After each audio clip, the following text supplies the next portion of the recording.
From coins to comics, collections come in all shapes and sizes, and there's no better place to find them than right here in Austin. One local couple actually says their love of collecting may have brought them together, and you won't believe what they found. We have a lot of collections in this house. We have military helmets, KISS memorabilia, comic books, comic book art, bobbleheads, sports memorabilia.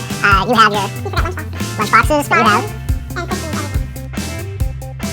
Collecting is a disease. It really is. It is the desire to want to take something in a series and have every piece of that series. And for me, it was right out of college. My first job, I was making a little money. I thought I'd always loved Barbies. I want to start collecting.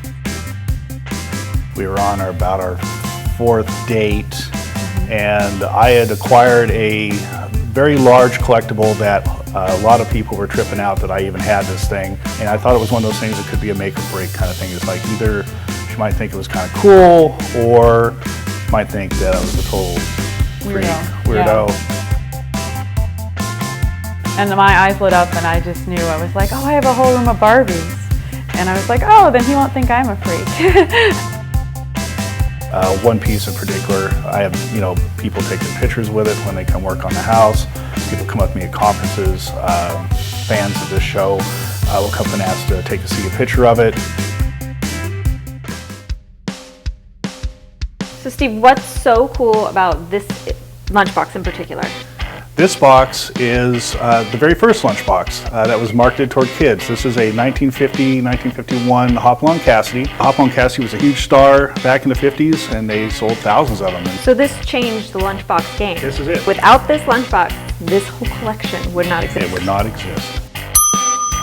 So we're looking at a yellow submarine lunchbox, am I? Yes. Cool thing about this is funny because I used to take my lunch to work in this box. And I was eating one time in the lunchroom, and the guy comes up to me and says, "You know that box that you're using is worth about $200." So you immediately stopped bringing your sandwiches? I do not eat sandwiches in their lunch boxes anymore. Can you sing me a couple of lines from the song? No. Okay, well, it was worth a shot.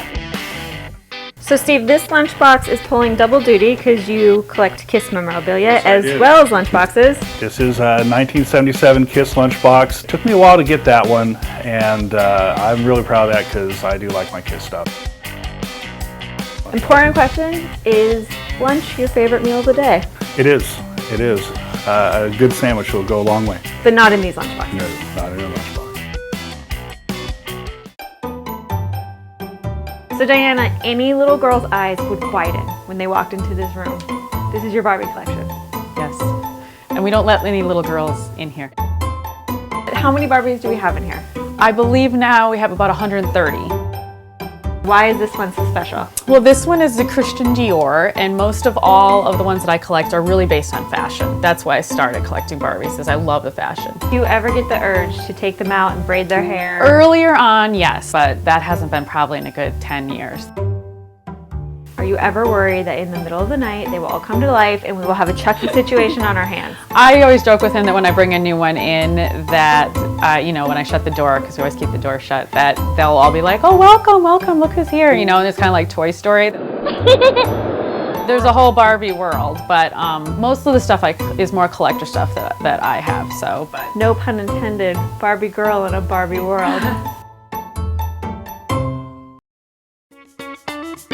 Well, this is the crown jewel of my collection. This is an actual prop used in the television show Lost. This is part of a real airplane. It's cast iron. It weighs almost 300 pounds. It's 9 foot tall, 5 foot wide. It is honestly much bigger than I thought it was going to be. It's a beast, but we moved this from Tucson here to Austin. But it is the coolest thing we have. So it looks like you never know what's hiding in your neighbor's home. As for me, maybe I can start with a nice rock collection. Oh, look, there's one.